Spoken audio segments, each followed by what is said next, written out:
abruptly. The chapel was then as dark and quiet as it had been when I first entered.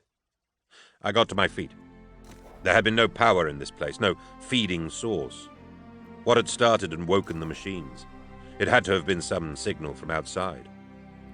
Using common sense and guesswork, I went around the circle of stations nearest to me, hunting for the one that had chattered like a stubber.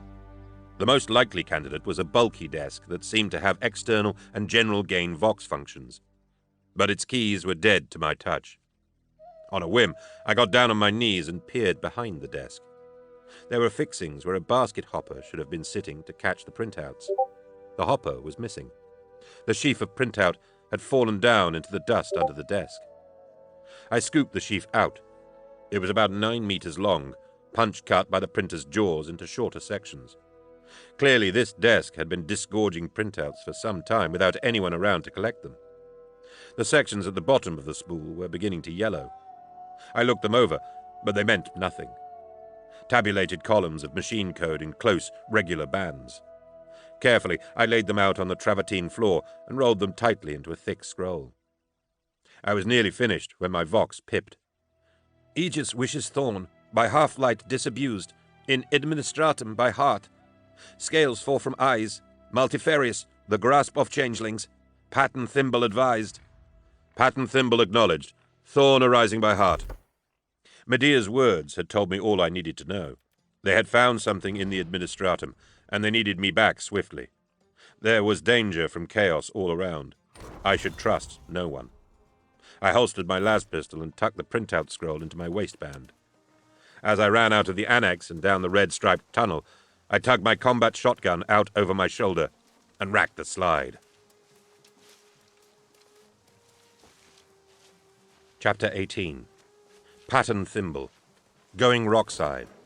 Geared Bure's Translithopede. Glossier's not so hard to understand. It uses subliminal symbols and head words. Don't look for a mystery in it. It isn't there. That's why it works so well as a private code. There is no encryption, at least no mathematical encryption, to be calculated and broken. It is idiomatic and visceral. It is verbal impressionism. It uses the uncalculable, unregulated mechanisms of poetry and intimacy to perform its functions. There have been times in the last, the increasing years of my career, let's say, there have been times when an ally or retainer of mine has sent me a Glossier message using terms and words that had never been used before, and still I have understood them. It's a knack. It's knowing how to use and improvise a shared cant. There are basic rules of construction and metaphor, of course, but Glossier's strength lies in its nebulous vagueness, its idioms, its resonance.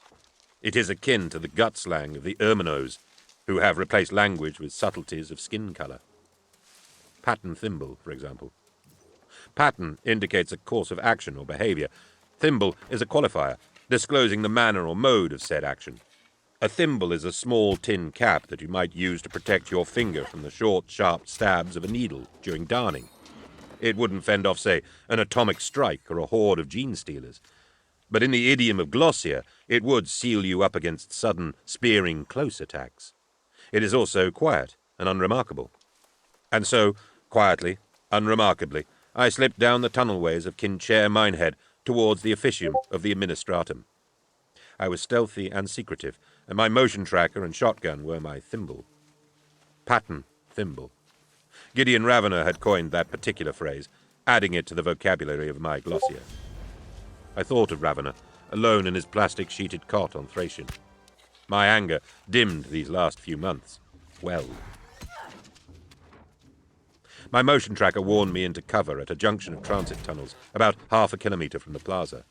Hidden behind a stack of empty promethium drums, I watched as 2 electric buggies buzzed past, heading towards the concourse area.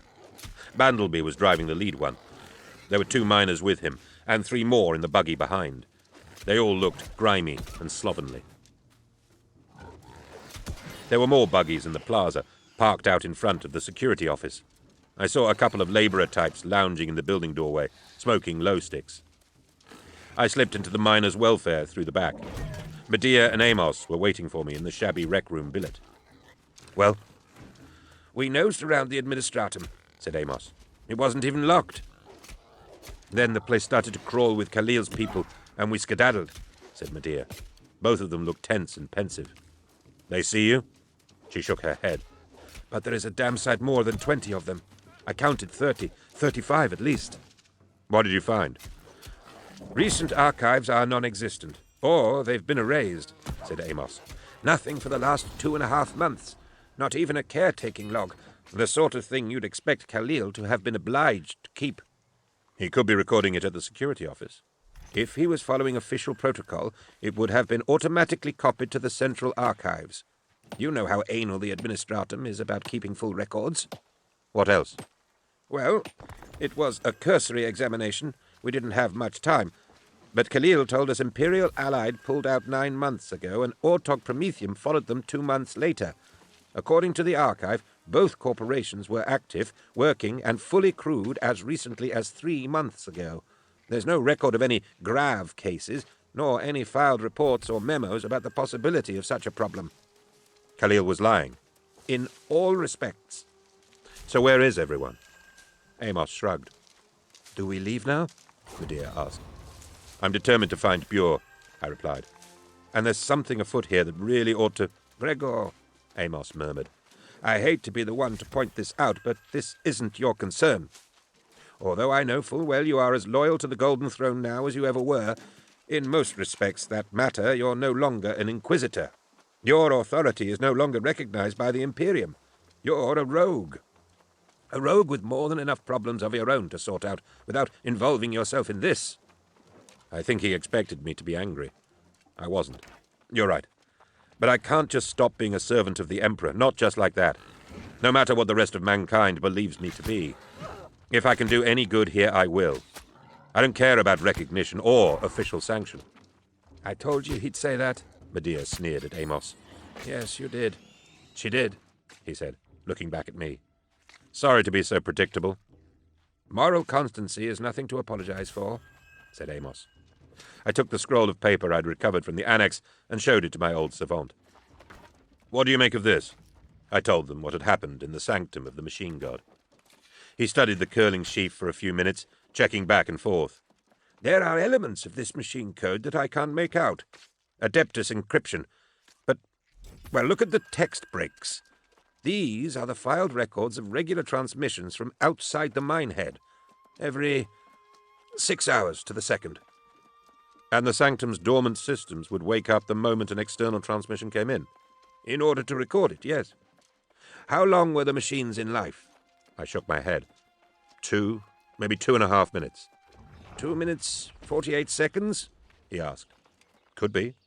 He ran his finger along a line of header text above the last code burst. That's exactly how long the latest transmission lasted.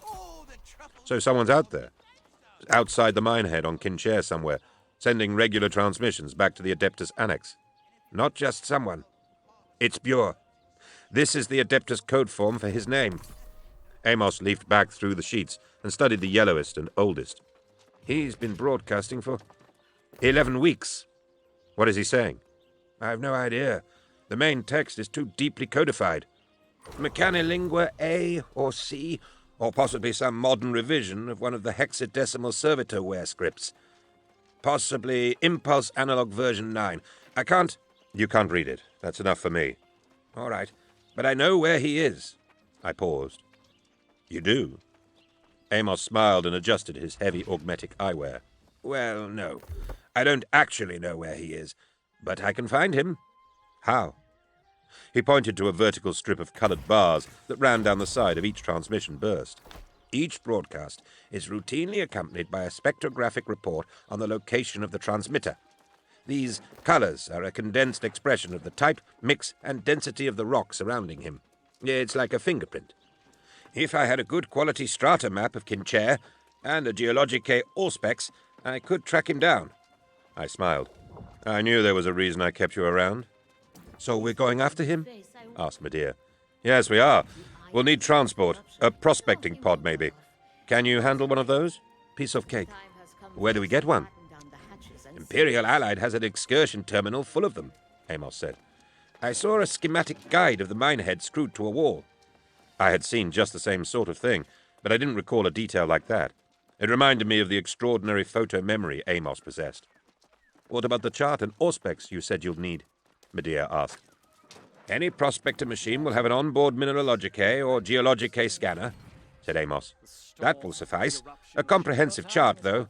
That'll be less of a certainty. We'd better make sure we have one before we set off." He sat down on his cot and began to adjust the settings of his wrist-mounted data slate. "What are you doing?" I asked, sitting down next to him. "Downloading a chart from the Security Office's Cogitorum." "Can you do that?" Medea asked. "It's simple enough. Despite the graphitics, my slate's Vox link has enough range to communicate with the office's codifier. I can make a text bridge and ask it to send its chart files." Yeah, but can you do that without knowing the system's user code?" Medea asked. "No," said Amos. "But fortunately, I do know it." "How come?" "It was on a note taped to the edge of the central control desk. Didn't you see it?" Both Medea and I shook our heads and smiled. Just sitting there with Khalil, talking and sipping fifth-rate Amasec, Amos had soaked up and memorized every detail of the place. "One question," Medea said. "We don't know what's going on here, but it's probably a safe bet your friend is no friend of Khalil and his pals. If we can find him using this, why haven't they?" "I doubt even an experienced miner could make much sense of this spectroscopy expression. It's an Adeptus code," Amos said, proudly. "It's simpler than that," I said. "They haven't found it.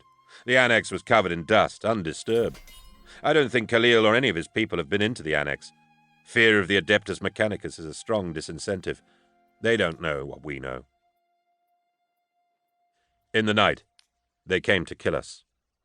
Once Amos had downloaded the chart and several other files of data besides, we resolved to get a few hours' sleep before making our move. I had been asleep for about an hour when I woke in the dark to find Medea's fingers stroking my cheek. As soon as I stirred, she pinched my lips shut tight. "Spectres, invasive, spiral vine," she whispered. My eyes became accustomed to the half-light. Amos was snoring. I rose off my cot and heard what Medea had heard, the stairs outside the rec room creaking. Medea was pulling on her flight suit, but keeping her needle pistol aimed at the door. I pulled my las pistol from its holster on the floor and then leant over to Amos, putting my hand over his mouth. His eyes flicked open. "Keep snoring, but get ready to move," I whispered into his ear. Amos struggled up, snorting out fake snores as he collected up his robe and cane. I had stripped down to my vest. My jacket and motion tracker were on the floor at the foot of the cot. There was no time to reach for them. Someone kicked the door in. The bright blue lances of 2 laser sights stabbed into the rec room, and a tight burst of stubber fire blew holes in my vacated cot and puffed padding fibers up from the wounds in the mattress. Medea and I returned fire, bracketing the doorway with about a dozen shots between us. 2 dark shapes toppled backwards. Someone screamed in pain. A flurry of gunfire from ground level outside slammed up in through the windows, blowing one of them right out of its mounting in a shower of glassite. Ruined slat blinds rippled and jiggled with the impacts. "Back!" I cried, firing twice at a shape in the doorway. A triple pulse of answering las fire scorched past my head. But light flooded in behind us as a rear door crashed open. Medea swung around, lithe and long-limbed, and broke in the face of the first intruder with a high kick that sent him reeling back. Figures charged in from the doors before and behind us. I shot 2, but then was carried over onto my back by 2 more who struggled frantically to rip the las pistol out of my hand. I kneed one in the groin and shot him through the neck as he coiled away. The other one had his hands on my throat. I speared my mind right into his and triggered a massive cerebral hemorrhage that burst his eyeballs and sent him slack. The smell of blood and cordite and the miners' unwashed bodies was intense. Medea danced back and delivered a forearm slam to the face of another assassin that made him stumble and gasp. She flexed and delivered a spin kick, which hit him so hard he smashed back out of the window. Another was coming at her from behind. I saw a knife blade flash in the gloom. Amos, slow but steady, swung round and broke the knife man's neck with a single punch. Another thing too easy to underestimate about my old savant was the inhuman strength his augmetic exo-chassis provided. There was a little more wild gunfire, and then the spitting sound of Medea's Glavian pistol. I curved my back and sprang back onto my feet, in time to gun down a man with a shotgun who was coming in through the door. Silence. Drifting smoke. Voices were shouting below on the plaza. Grab your things, I ordered. We're going, right now.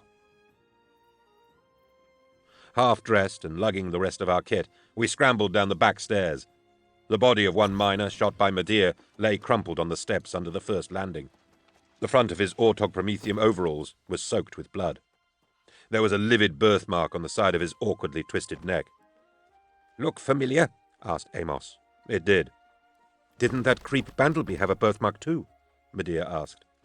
"Most certainly," I replied. We broke our way through a series of cluttered storerooms and came out in an access alley behind the shops adjoining the welfare. A ginger-haired miner posted as rearguard for the ambush turned in surprise as we emerged, his hands fumbling with a shotgun slung over his shoulder on a leather strap. "Drop it and come here," I said, using my will.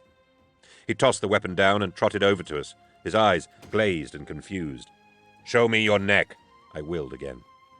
He brushed up his tousled hair with one hand and tugged his worksuit's neckline down with the other. The birthmark was there, centered on his nape. "We haven't got time for this," Amos said. Running footsteps were pounding through the building behind us, and we could hear shouts and curses. "Where did you get this mark?" I willed at the ginger-haired man. "Khalil gave it me," he said slackly. "What does it mean?" Driven by my undeniable will force, he tried to say something that the rest of his mind and soul simply forbade. It sounded like lith, but it was impossible to say for sure, as the effort killed him. "Damn it, Gregor, we have to go," Amos roared. As if to prove his point, two miners burst out of the doorway we had come through, aiming auto-rifles.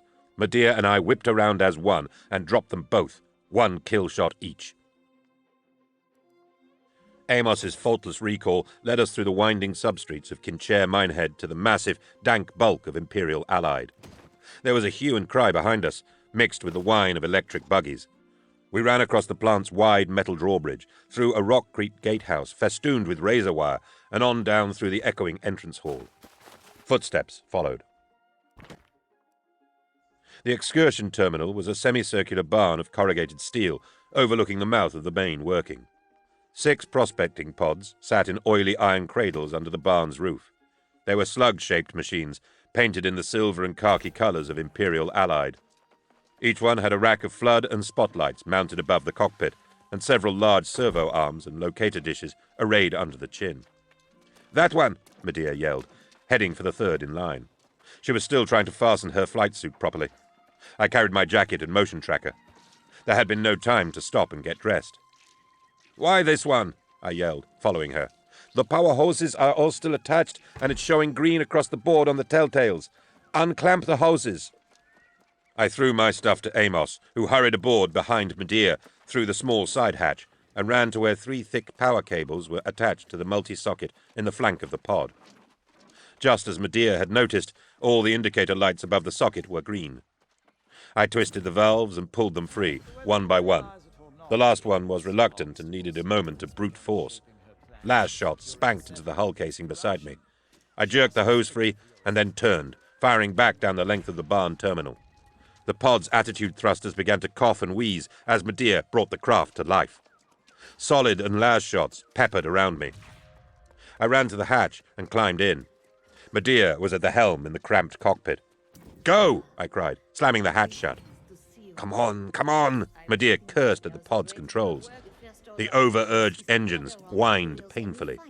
"Cradle lock!" Amos spluttered desperately. Realizing her mistake, Medea swore expertly, eased the power down a tad, and threw a greasy yellow lever on the right-hand bulkhead. There was a jarring clank as the locking cuff that held the pod tight in the cradle disengaged. "Sorry," she grinned. Freed, the pod lifted out of its landing cradle, swayed to the right as gunfire hunted for it, and then accelerated away into the lightless mouth of the mine tunnels. The upper workings of the Imperial Allied mines were huge excavations, reinforced with rockcrete and filled with abandoned mining machines. Medea kicked in the pod's lamp array and illuminated our path with hard spot beams of clear white light. At the far end of one reinforced spur, the lamps picked out a sudden, wide gradient, where the horizontal incuts of the surface mines began their descent. Running down the steep slope were derelict cable trams of filthy ore hoppers and a funicular railway for transporting work crews to the lower faces. Amos sat behind us in the pod's small cabin, reviewing the charts he had obtained from the security office. "Continue down," was all he said. The steep access bore descended for about 1.5 kilometers, occasionally flattening into work shelves with entries to side seams. The view through the front screen seemed to be in black and white, the fierce white light piercing the blackness and revealing only pale grey dust and rock. Medea slowed us as we passed over more fragmented and extensive piles of breakdown, and then, under Amos's instruction, maneuvered us down into the throat of an almost vertical chimney. This chimney, a pitch in mining terms, was a natural formation, possibly an ancient lava tube. Slowly revolving laterally, we hovered down into it. Flowstone caked the walls like swathes of creamy drapery, and quilled bushes of volcanic glass sprouted from outcrops. The space was small, even for a compact pod like the one we had borrowed. Occasionally, Medea would nudge or clip an outthrust of quills, and the glass fragments would fall silently, glittering into the pit below. About 2 kilometers down, the pitch opened out into a complex series of curving tubes, subcaves and sumps. It was like moving out of an esophagus into the complex chambers of an intestinal tract. The flowstone started to show more color. Steely blues with milky calcite swirls, mottled reds glinting with oolites. Flinty black drues and other clastic litter covered the smoothed folds of the ancient floor. Medea pointed my attention to the small scanner box mounted below the main petrographic assayer. The little screen was awash with an almost indecipherable graphic of ghosting strata layers and reflecting lithic densities. 3 bright yellow cursors showed clearly in the upper quadrant. "They're coming after us," she said. "They seem to know where we are right enough. How are they tracking us?" "Same way we're getting such a clean return on their position." "Are the locators on this crate that powerful?" Medea shook her head. "They're fine for the immediate locality, but they've got nowhere near enough gain to penetrate the rock." "So?" "I think all these prospector pods have high-powered beacons, probably built into flight recorders. They'd need them for routine search and recovery." "I'll take a look." I swung out of my seat and moved back down the pod, stooping and using the overhead handrails to support myself. Amos was still at work. He'd fired up the pod's mineralogic K-Auspex and was running a complex cross-search for the spectrographic fingerprints that appeared on the Adeptus Mechanicus transmissions. He didn't even have the scrolls open anymore. The complex subtleties of the color bars had long since been committed to memory. Every few minutes, he consulted the main chart and called a course correction to Medea. At the rear of the pod, between racks holding old rebreathers with perishing rubber visor seals, I found a small crawl space into the engine bay. I stuck my head and shoulders inside and shone around with a lamp pack I'd unbuckled from one of the rebreather sets. A simple process of elimination directed me to a fat metal drum clamped to the underside of the gravitic assembly and the housing for the kinesthetic gyroscopes. Adeptus Mechanicus purity seals secured its cover. I slid back out into the cabin, selected a medium plasma cutter from the tool web, and went back in. The hot blue tongue of the cutter sliced the drum's cover off and fused its pulsing innards. Back in the cockpit, I saw we were now traveling down a wide cavern that was barbed with oily dripstones and varnished with incandescent blooms of moon milk and angel's hair. "They look lost already," Medea remarked, nodding at the scanner box. She was right. The yellow cursors were moving with nothing like the same confidence. They were milling, trying to reacquire our signal. We traveled for 2 more hours, through small flask chambers gleaming with cave pearls, across vast low seas of chert and lapilli, between massive stalactites that bit tunnels in two like the incisors of pre-diluvian monsters. Dome pits and sumps sheened with brackish alkaline water, and the smoke snaking from nests of fumaroles betrayed the fact that there was now a rudimentary atmosphere: methane, sulfur, radon, and pockets of carbon monoxide. Venting cases from Kinchair's active heart and the gas products of chemical and gravitochemical reactions built and collected here, far below ground, leaking only slowly up to the airless surface. Hull temperature was increasing. We were now about 15 kilometers down, and beginning to feel the effects of the asthenosphere. "Hey," said Medea suddenly. She slowed the pod and swung it around, traversing the lights. We were in a gypnate chamber where the chert-covered floor was scalloped by several gores formed by water eons before. Several side spurs led away into tight pinches, or were revealed on the chart to pinch out no further than 20 meters in. "What do you see?" I asked. "There." The spot lamps framed a black shape that I thought for a moment was just a jagged pile of boulders and stalagmite bosses, but Medea roved us in. It was a prospecting pod, similar to ours, but bearing the crest of Ortog Prometheum. It had been crushed and split like an old can, the stanchions of its cabin protruding from the metal hull like ribs. "Hell," Medea murmured. "Mining's a dangerous job," I said. "That's recent," Amos said, appearing at our shoulders. "Look at the tephra." "The what?" asked Medea. "It's a generic term for clastic materials. The dust and shale bed the wreck's lying on. Move the lamp round. There. The tephra's yellowish-white gypnate all around, but it's scorched and fused under the wreck. Mineral smoke from the fumaroles we passed just now vent back down here and cover everything with oxidized dust. I'd wager if it's been there more than a month, the powder would have overlaid the scorching and coated the wreck." "Pop the hatch," I said. The subterranean atmosphere seemed scalding hot, and I began to sweat freely the moment I jumped down from the sill. I could hear nothing except my breath rasping inside my rebreather mask. I trudged round to the front of the hovering pod into the cones of its lights, and saw Amos and Medea in the lit cockpit, both hidden behind rebreather masks of their own. I waved once and crunched off over the dusty sill, my boot caps catching the occasional geode which scattered and flashed in the light. There was no mistaking the blast holes in the wreck's hull. Sustained fire from a multi-laser had split the pod wide open. I shone my hand torch in through the rents and saw a blackened cabin space burned out. The 3 crew members were still in there, at their posts, reduced to grimacing mummies by the acidic air and by the hundreds of glistening white worms that writhed and burrowed as my light hit them.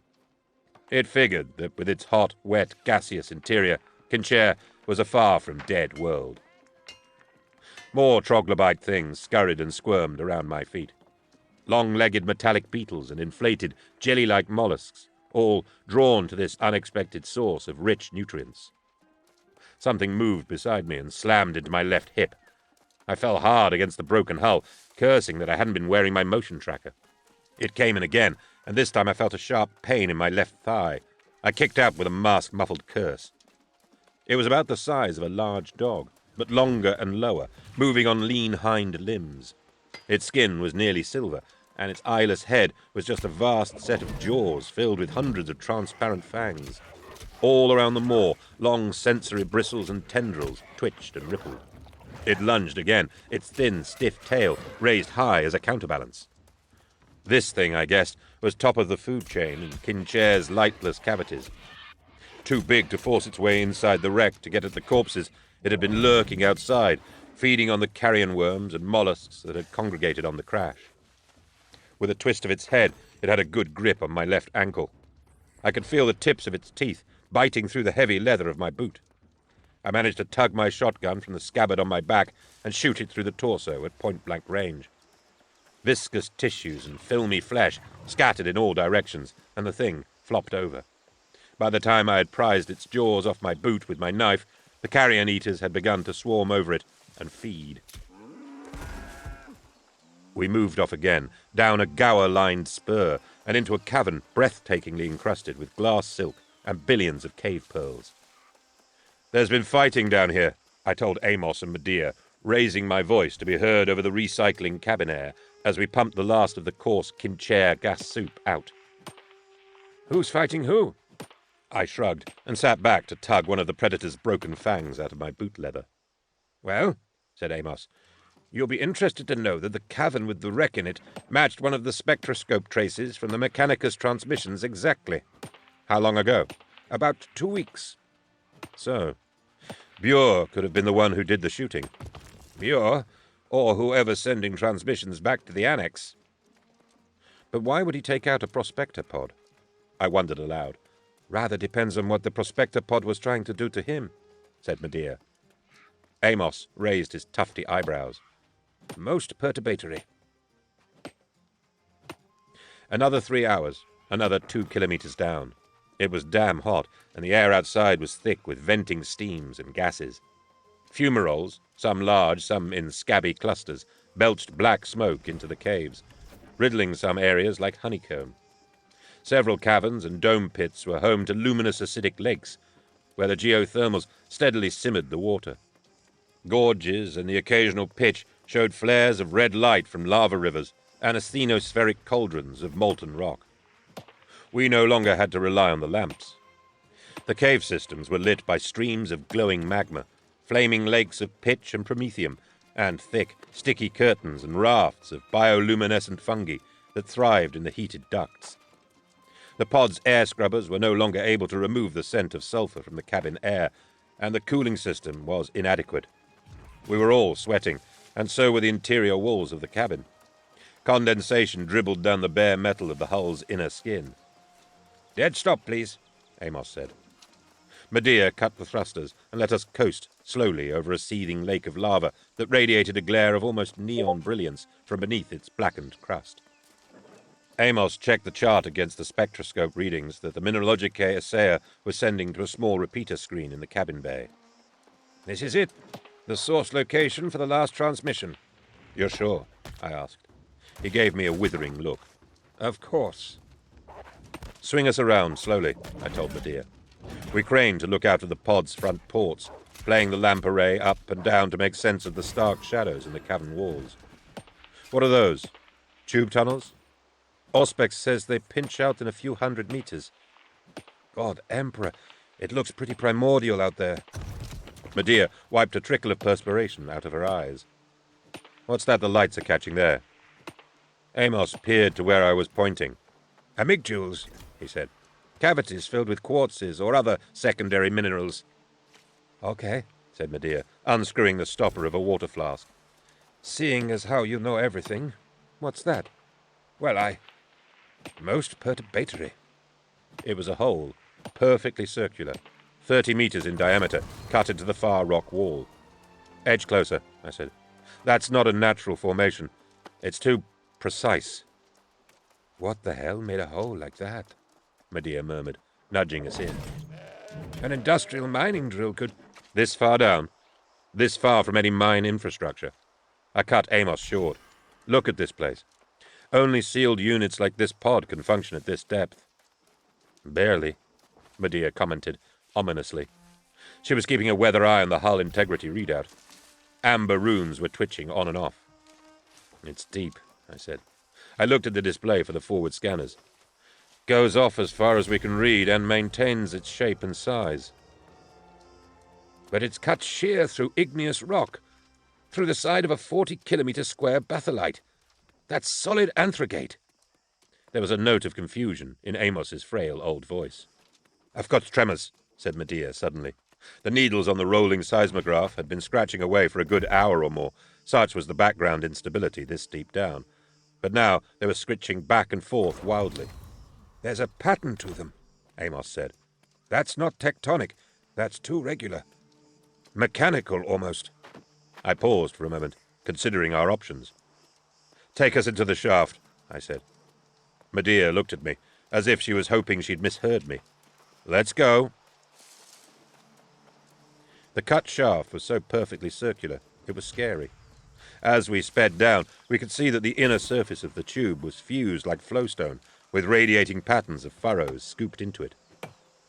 "This was plasma cut," said Amos, "and whatever cut it left an impression of its motivators in the rock before it cooled and hardened." The tube snaked occasionally, whilst maintaining its form. The bends were long and slow, but Medea took them cautiously. The seismograph was still jiggling. I took out a holoquill and wrote a phrase down on the back of a chart pad. "Can you convert this into simple machine code?" I asked Amos. He looked at it. "Vade elquum aliteratha semptus. You have a good memory." "Can you do it?" "Of course." "What is that?" asked Medea. "Some kind of sorcery?" "No." I smiled as Amos got to work. "It's like Glossia, a private language, one that hasn't been used in a long time." "There," said Amos. "Punch it into the Vox Ponder and set it to continuous repeat," I said. "I hope this works," said Amos. "I hope you're right." "So do I," said. Instrumentation pinged. We're approaching the end of the borehole, Medea called. Another kilometre, and then we're out into a huge cavity. Get that signal going, I urged my elderly savant. We were on it almost before we were ready. A massive tube of machined metal, 30 metres in diameter and 70 long, with a huge plasma cutting screw at the front end and rows of claw-like impellers that cycled down its flanks like the active teeth of a gigantic chainsword. It had cut its way from the tube and was grumbling across the plastic silt of the chamber floor away from us, pumping thick clouds of vaporized rock and steam out behind it. "Emperor, protect me, it's huge!" Amos exclaimed. "What in the name of the Golden Throne is that?" gasped Medea.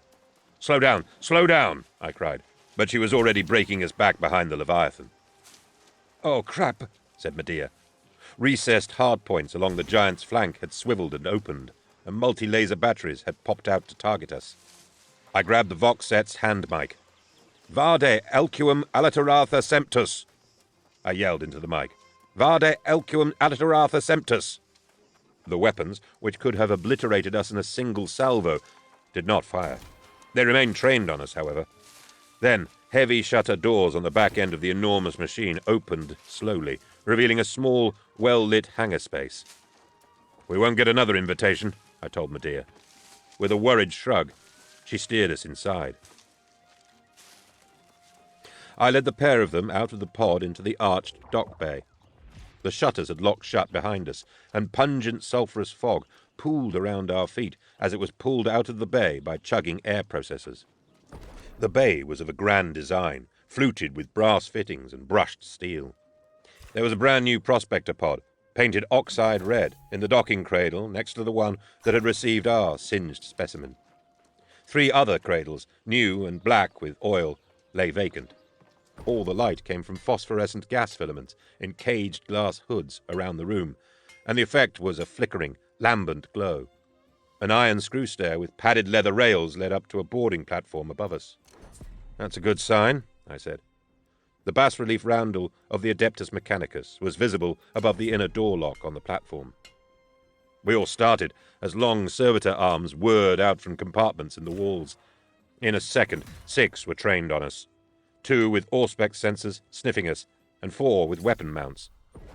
"I suggest we don't move," I whispered. The inner lock clanked and opened. A hooded figure in long orange robes seemed to hover out onto the platform. It grasped the handrail with both hands and looked down at us. "Vadis baritus, valsara essem," it growled. "Vada elquum alliteratha semptus," I replied. "Valsarum essoque quanda tassabe." The figure pulled back its hood, revealing a mechanical skull finished in oil-smudged chrome. Its lens-like eyes glowed bright green. Fat black cables under its jaw pulsed, and the voxcaster screwed into its throat spoke. "Gregor. Uber. It's been a long time." Chapter 19. Walking Through Stone. Lith. The Inmate. "This is Medea Betancourt," I said once Gerd Bure's strong mechanical grip had finally released my hand. "Miss Betancourt." Bure bowed slightly. "The Adeptus Mechanicus of Mars, holy servants of the god machine, bids you take sanctuary in this, its worthy device." I was about to hiss at Medea and explain that she had been greeted formally, but typically she needed no prompting. She deftly made the machine fist salute of the Mechanicus and bowed in return. "May your devices and desires serve the God Emperor until time runs its course, Magos." Bure chuckled, an eerie sound when it came from a prosthetic voice box, and turned his unblinking green eye lights to me. "You trained this one well, Eisenhorn." "He has, Magos," said Medea quickly. "But that response I learned from study of the Divine Primer." "You've read the Primer?" Bure asked. "It was basic study in air school on my homeworld," she replied. "Medea has a considerable aptitude for machines," Amos said. "She is our pilot." "Indeed." Bure walked around her and uninhibitedly caressed her body with his metal fingers. Medea temporarily humored him. She is machine-wise, yet she has no augmentation. Bure questioned me. Medea stripped off her gloves and showed him the intricate circuits inlaid into her hands. I beg to differ, Magos. He took her hands in his and gazed in hungry wonder. Drool-like ropes of clear, lubricant oil trickled out between his chrome teeth like spittle. Aglavian, your enhancements are so beautiful. Thank you, sir. You never thought to permit any other augmentation? Limbs, organs? It's quite liberating. I get by with what I've got, smiled Medea. I'm sure you do, Bure said, suddenly swinging round to face me. Welcome to my translithopede, Eisenhorn. You too, Amos, my old friend. I must admit, I can't conceive what brought you here. Is it the Lith? Has the Inquisition sent you to deal with the Lith? News of my disgrace clearly hadn't reached him, and for that I was thankful. No, Magos, I said. A stranger quirk has brought us here. Has it? How odd. When I first detected your signal, in dear Hapshan's old private code, I couldn't believe it. I nearly shot you down. I took a chance, I said. Well, that chance has led you to me, and I'm glad. Come, this way. His skeletal silver hands ushered us towards the door lock. Bure had no lower limbs. He floated on anti-gravity suspensors, the hem of his orange robe hanging a few centimeters above the plated deck. We fell in step behind him and walked the length of a long, oval companionway lined with brass bulkheads and more gas filament lamps. This burrowing machine is a wonder, Amos said. All machines are wonders, Bure replied. This is a necessity, the primary tool of my work here on Kinchair. There were, of course, a number of lesser prototypes before I made the necessary refinements. This translithopede was engineered from my designs by the Adeptus Fabricatory on Risa, and shipped here for my use 3 standard years ago. With it, I can go where I please in this rock, and unlock the secret lore of Kinchair's metals. Magos Bure had been a metallurgy specialist for 200 years. His knowledge and discoveries almost worshipped by his brethren in the tech priesthood. Before that, he had been a fabricator-architect in the Titan forges of Triplex Fal. To my certain knowledge, he was almost 700 years old. Hapshant had occasionally hinted that Bure was far older than that. Not a shred of the Magos's flesh remained. The vestigial organic parts of Gerd Bure, the human being, his brain and neural systems, were sealed inside his gleaming mechanoid body. I had never learned if this was a matter of design or necessity. Perhaps, as is the case with so many, disease or grievous injury had forced such extreme augmentation upon him. Or perhaps, like Tobias Maxilla, he had deliberately discarded the weakness of flesh in favor of machine perfection. Knowing the technophiliac disposition of the Mechanicus priesthood, the latter seemed more likely to me. My late mentor, Inquisitor Hapshant, had encountered Magos Bure in the early part of his career, during the celebrated mission to secure the STC lectionary from the ashrams of Ullidor, the techsmith. As I have remarked, the Inquisition, indeed most august bodies of the Imperium, find dealings with the cult Mechanicus problematic at best. Its power is legendary, and its insularity notorious. The cult is a closed order which guards the secrets of its technologies jealously. But Bure and Hapshant developed a beneficial working relationship based on mutual esteem. On several occasions, Bure's specialist wisdom assisted my mentor in the prosecution of important cases, and on several others, the favor was returned. That is why, a century before, I entrusted an item of particular importance to his expert custody. The control chamber of the wheezing translithopede was a split-level chapel where a raised command podium, like a giant brass pulpit, overlooked 2 semicircular rows of busy control stations. The riveted iron walls were painted matte red and etched with the various aspects and runes of the machine god. The forward wall was shrouded in long drapes of red velvet. 6 oil-streaked servitors worked at the chattering control stations, their hands and faces plugged directly into the systems via thick, metal-sleeved cables or striped flexes marked with purity seals and parchment labels. Glass valves and dials flickered and glowed, and the air was heady with the scent of oils and sacred unguents. 2 relatively human tech adepts in orange robes were overseeing the activity. One was linked directly into the vehicle's mind impulse unit through a trio of neural plugs, and he murmured aloud the rites and scriptures of the Adeptus. The other turned and bowed as we came onto the podium. He had a wire mesh speaker where his mouth should have been. When he spoke, it was a pulse of binary machine code. Björk responded in kind, and for a few moments they exchanged tight bursts of condensed data. Then Björk floated over to a brass lectern built into the podium's rail and opened his robe. 2 probing neural cables extended from his chrome sternum like sucker worms hunting for prey, and connected swiftly with the polished sockets on the lectern. Now Björk was almost conjoined with the translithopede's mind impulse unit. "We make good speed," he told us. He twitched, and the velvet drapes at the far end of the chamber drew aside automatically, revealing a large holographic display. Secondary images overlaid the main one, showing 3-dimensional charts and power-speed graphics. The main image was just a dark, rushing blur, laced with crackles of blue energy. This was the view directly ahead of us, the rock disintegrating before the awesome destructive force of the plasma cutting screw.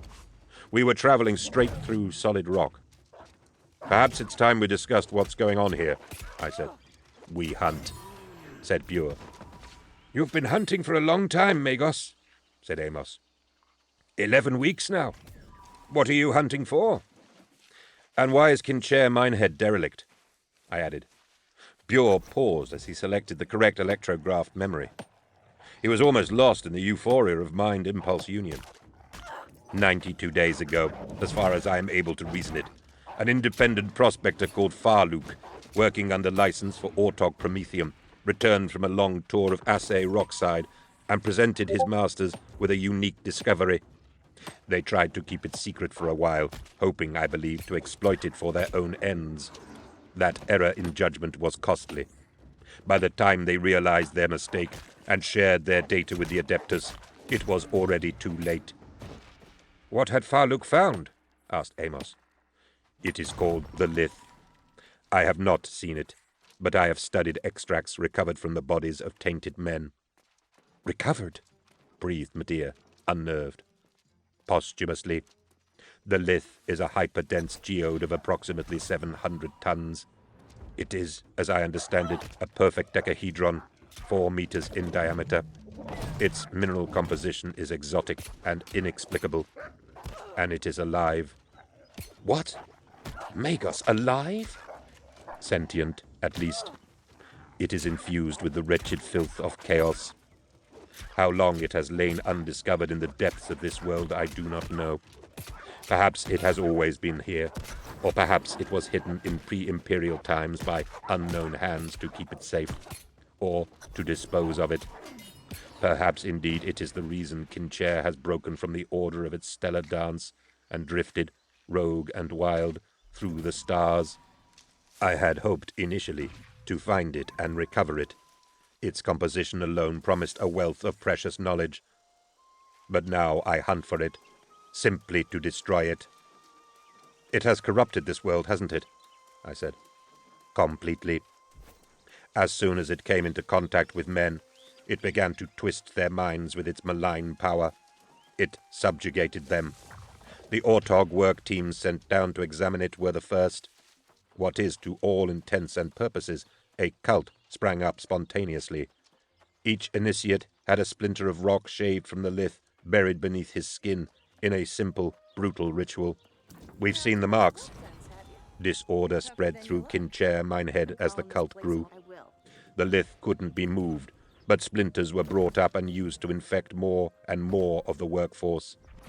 Once tainted, the workers began to disappear, setting off on pilgrimages down into the mines to make worship to the Lith. Many never made it. Most have simply vanished.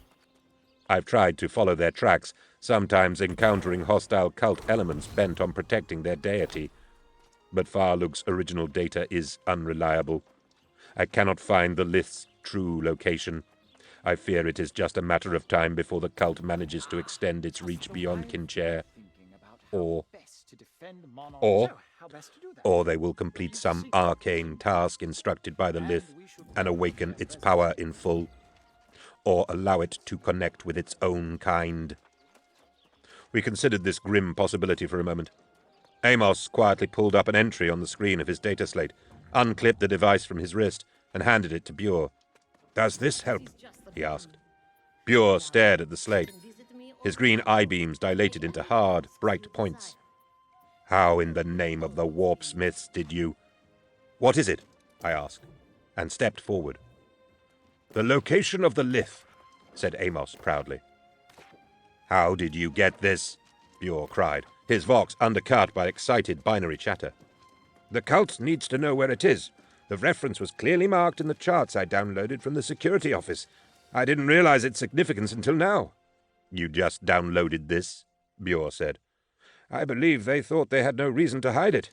It wasn't encrypted." Bure threw back his chrome skull and laughed, a screeching, mocking cackle. 11 weeks. 11 weeks I have scoured and searched and fought my way through the bowels of this rock, hunting for clues, and the answer was up there all the time, in plain sight." He turned to Amos and laid a steel hand on the savant's stooped shoulder.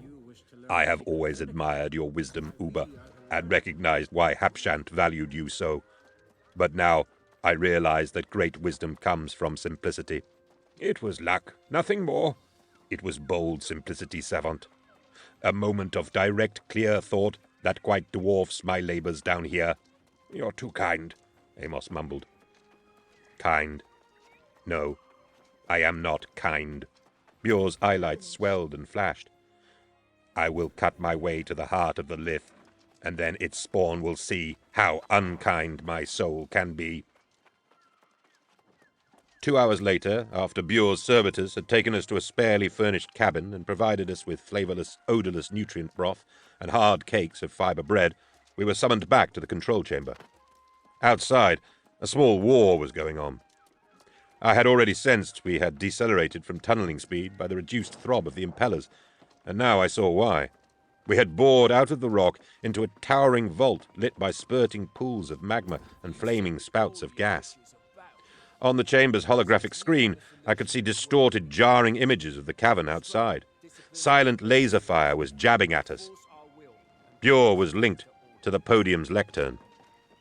"We found their nest," he said. "They resist." As I watched, 2 soot-stained prospector pods powered in towards us, firing small arms from their open hatches.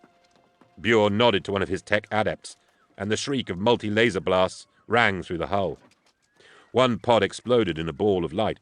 The other tumbled away, shredded and burning. I realized there were men on the ground, too, miners in armored work suits, scurrying forward and firing at the translithopede. Bure increased magnification, and we saw that some of them carried pallets of mining charges, hoping to get close enough to breach our hull. "Stalkers," Bure said. It was evidently an order. There was a clank and a thud as hatches opened somewhere below us, and then new shapes began to move into view on the screen. They were combat servitors. Heavyweight and burnished silver, they strode on powerful backward-jointed legs, puffing black exhaust from their upthrust smokestacks.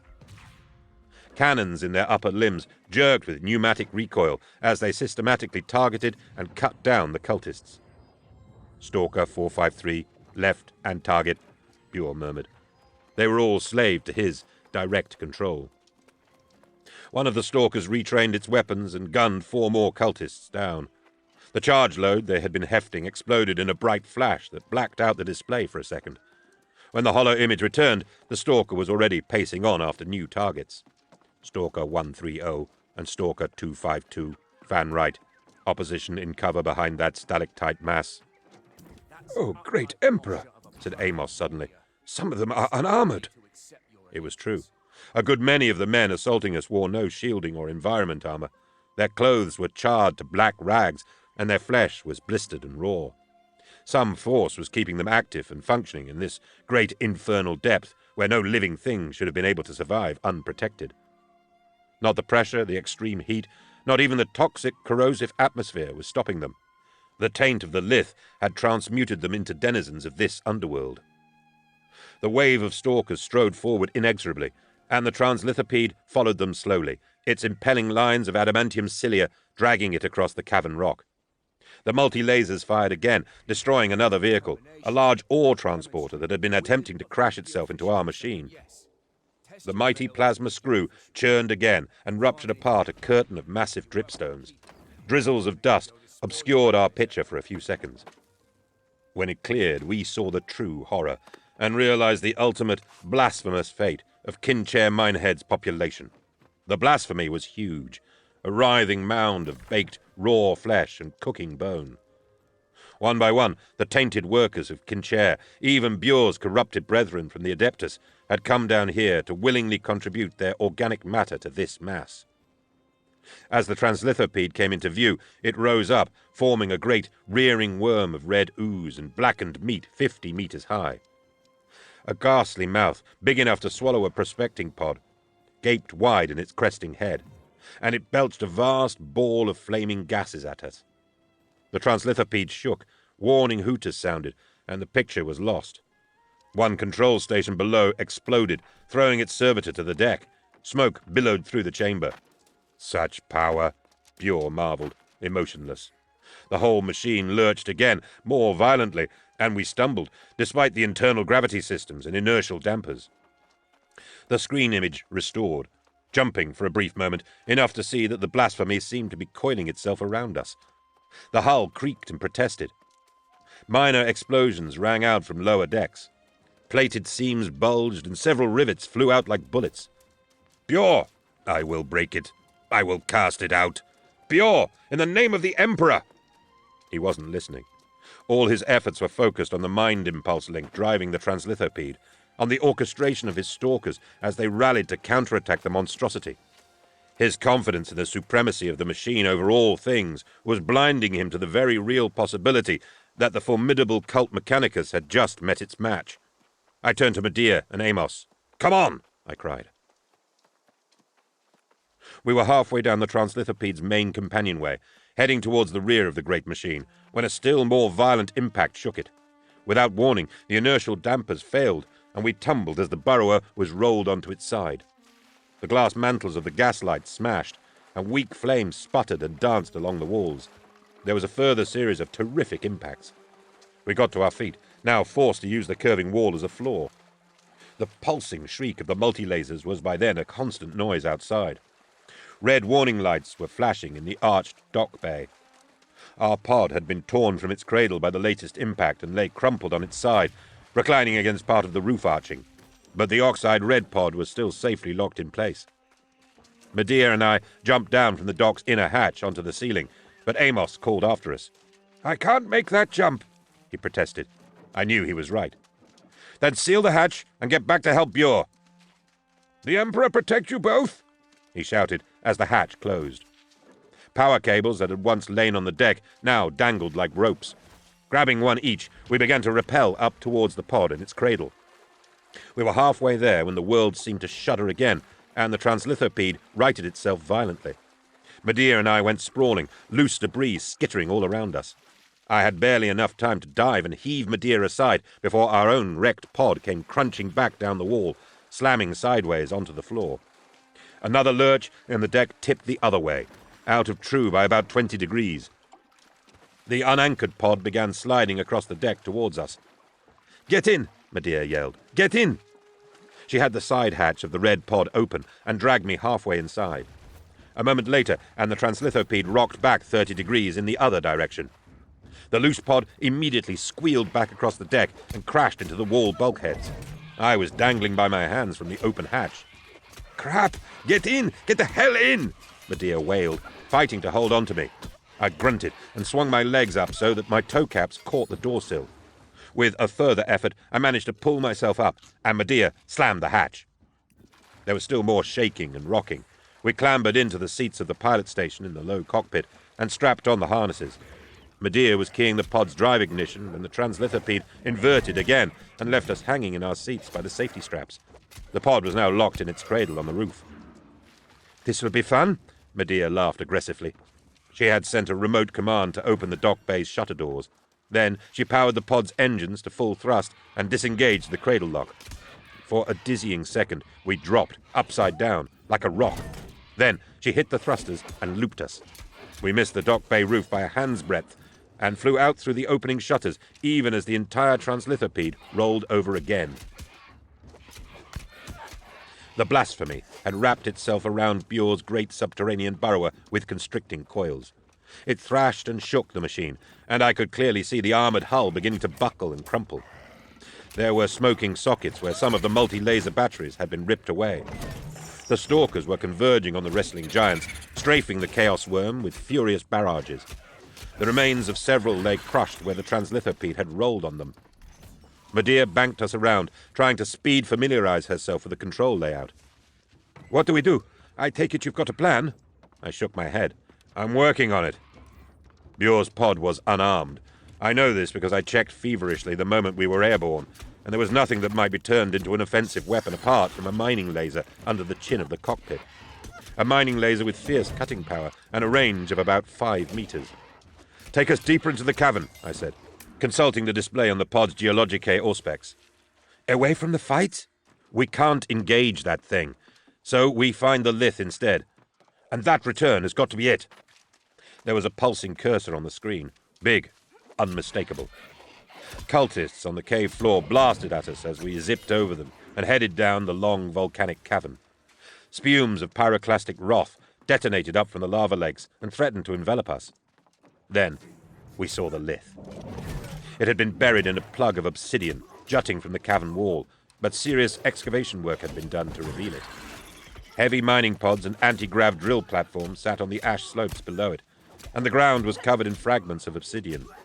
It was, as Bure had described, a perfect decahedron, 4 meters across, dark green and glassy like water ice.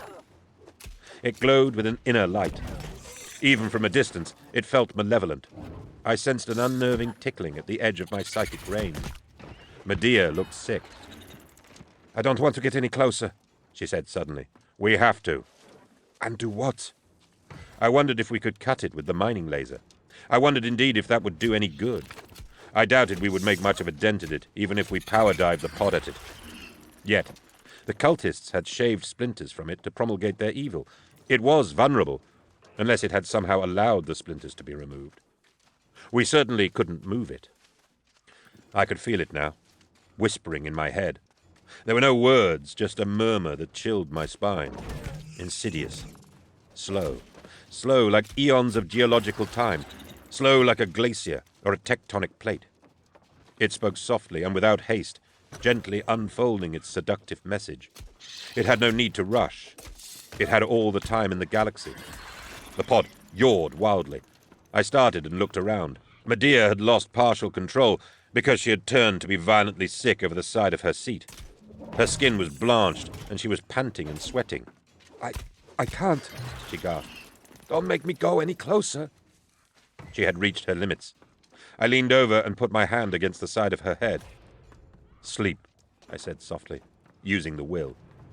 She sank into merciful unconsciousness. I took the controls.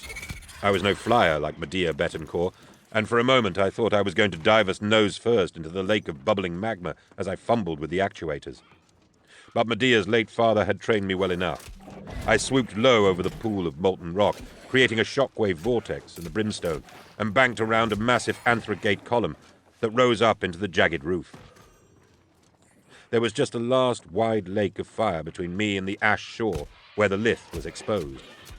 It was whispering again, but I shook it off. I had trained my mind hard to resist the ministrations of chaos and its psychic wiles. This was how it turned weak minds. This was how it had polluted and tainted the population of Kinchair Minehead. The whispering, the formless, shapeless words of power that drew mankind into the embrace of the warp. An idea struck me. I like to think it was an idea born out of the same pure simplicity that Bure had celebrated in Amos. A perfect, simple possibility. I shrugged from my mind my fears for the life of Amos and the Magos. The blasphemy might already have torn the translithopede apart in the cavern far behind me. If they were not beyond hope, then this was the best I could do for them. Risking a free hand, I reached sideways and activated the pod's voxponder, setting it to record.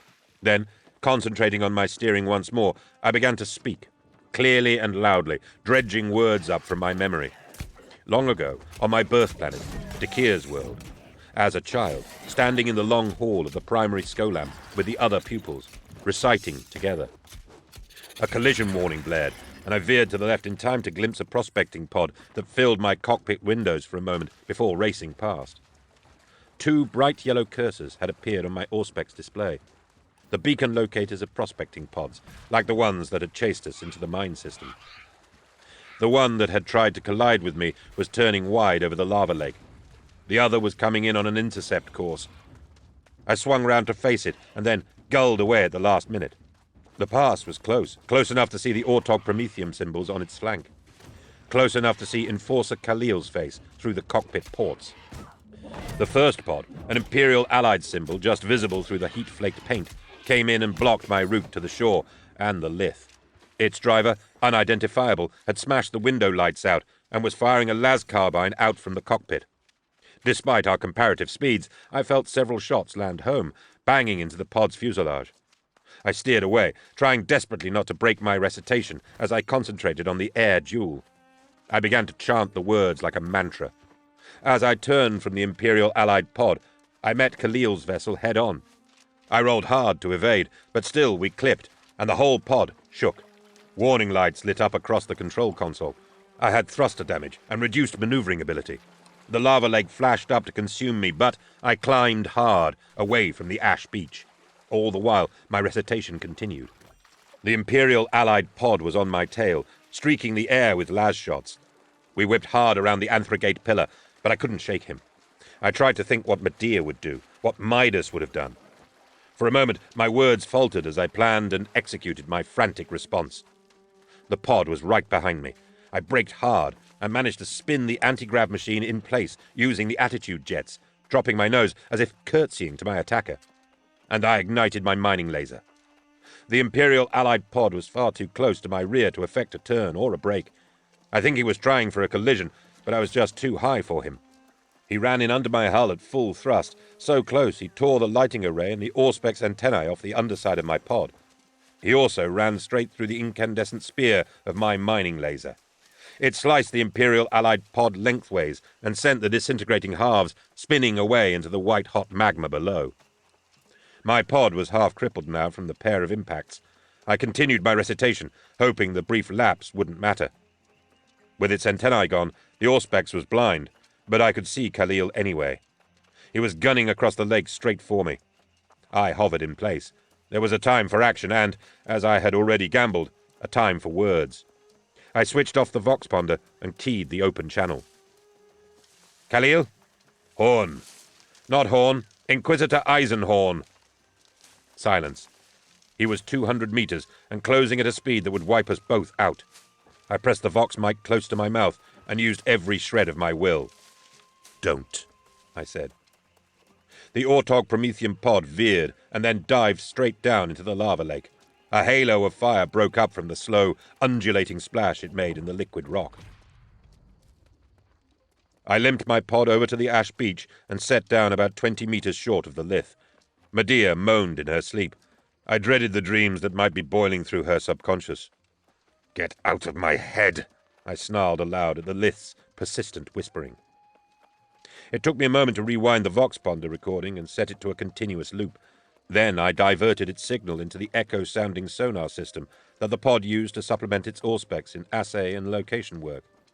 I twiddled the dials until the powerful sonar was aimed directly at the malevolent decahedron.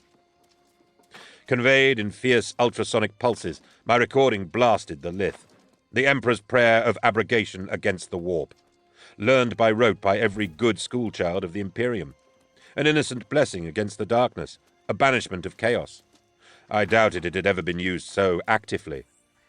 I doubted my Scholam tutors had ever conceived of such a use for that simple, sing-song declaration. "Words," I murmured. "Your corrupt whispers against my words of power. How do you like that?" I pushed the sonar gain to maximum. In terms of sonics alone, the pulses would have stunned a man to unconsciousness and snapped his bones. For a good minute or more, I feared it was having no effect. Then the whispering ceased. It became a subsonic moaning of rage and anguish. And finally, agony. Chapter 20. Interview with the Damned. Bure, Warsmith. Orbil Infanta. Let me make sure I understand you, Eisenhorn, said the disembodied voice of Pontius Glor, slowly and contemptuously. You think I'm going to help you? I cleared my throat. Yes. Pontius laughed.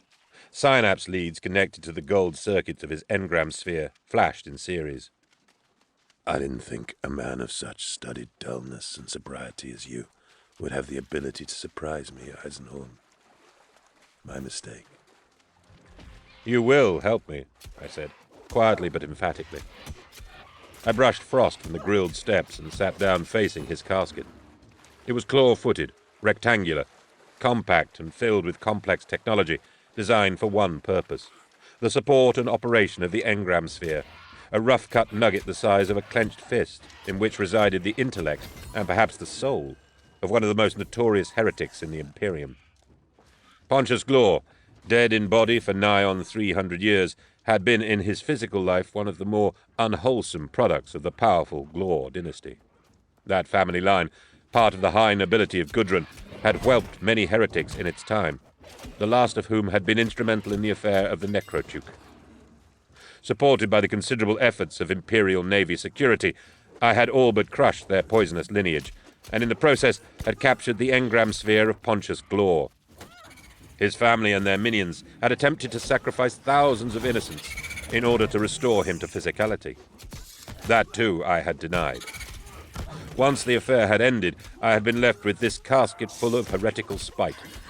In terms of technology alone, it was a wonder, and there was no telling what secrets the Pontius might have in it. So instead of destroying it, I had passed it into the safe keeping of Magos Gerd Bure. Bure, I knew, would have the time and skill enough to unlock its technical marvels at least. And he was trustworthy. But from time to time in that past 100 years, I had questioned the validity of that decision. In all honesty, I should have surrendered the Pontius to the Order Hereticus for examination and disposal. The fact I hadn't sometimes played on my conscience, for it suggested deceit and unwholesome subterfuge on my part. In the light of events in the past year, I found myself fighting back the notion that perhaps my accusers were right. Had it been the act of an unsound man to secrete away such a radical entity? Amos had consoled my spirits, reminding me that the casket utilized mind impulse technology undoubtedly stolen from the cult Mechanicus. There was, he said, no question that such a device should be in the custody of the Adeptus priesthood. Go on, then, Pontius said. Make your case. Why would I help you? I require specialist information that I'm certain you have. Certain law. You are an Inquisitor, Eisenhorn. All the resources of the Imperium are at your disposal. Am I to understand that, well, that your scope has become somewhat limited? I was damned if I was going to tell this monster of the straits I was in. And even though he was right in a way, there was no Imperial archive I knew of that could answer my questions. What I need might be regarded as prescribed knowledge. What? What? Even without features or body language to read, Pontius seemed insufferably pleased with himself.